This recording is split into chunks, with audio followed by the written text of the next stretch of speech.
আজকে দেখুন রায়গঞ্জের পুনর্নির্বাচন আমার ভোট রায়গঞ্জ কর্নেশন হাই স্কুলে বকুলের নিচে নামান একটু ভোট দিয়ে এখন বিভিন্ন বুথে আমি যাব পরিদর্শনের জন্য। এখন পর্যন্ত যেটা মানে সব জায়গায় ভোট কম বেশি চালু হয়ে গেছে। আমাদের এখানে আমাদের বুথে একটু দেরি করে চালু হয়েছে 10 মিনিট। এখন পর্যন্ত কোনো অপ্রীতিকর কোনো ঘটনা শুনিনি।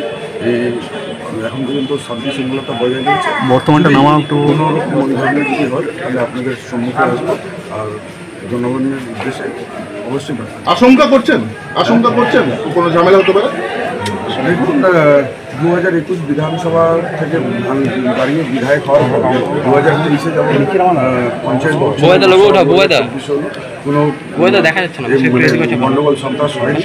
এর আগে রায়গঞ্জবাসী রয়েছে কিছু বাইরের নেতা যারা হয়তো এখন বিজেপির হাইকমান্ডে আছে, তারা যখন রায়গঞ্জে এসেছে তখন রায়গঞ্জ অশান্তি হয়েছে, সন্ত্রাস হয়েছে। শুধু আমি রায়গঞ্জে এসে ওনাদের থেকে একটু সজাগ থাকবেন, সচেতন। দাদা, আপনার কাছে বড় চ্যালেঞ্জ, লোকসভা ভোটে হেরেছেন দাদা, একদম পরিষ্কার। এই বিধানসভা ভোটে আপনি কি মনে হচ্ছে?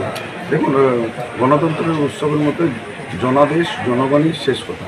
তাহলে জনদেশ এটা 13 তারিখ অবধি অপেক্ষা করতে হবে। তবে যেই হিসাবে উন্নয়নকে পাথেয় করে যেই হিসাবে এবার প্রচার করা হয়েছে, সাধারণ মানুষ যেই হিসাবে আমাকে সমর্থন দেখিয়েছে আর যেই হিসাবে তারা সাড়া দিয়েছে, তাতে আপনারা দেখবেন এবার বিপুল ব্যবধানে তৃণমূল কংগ্রেস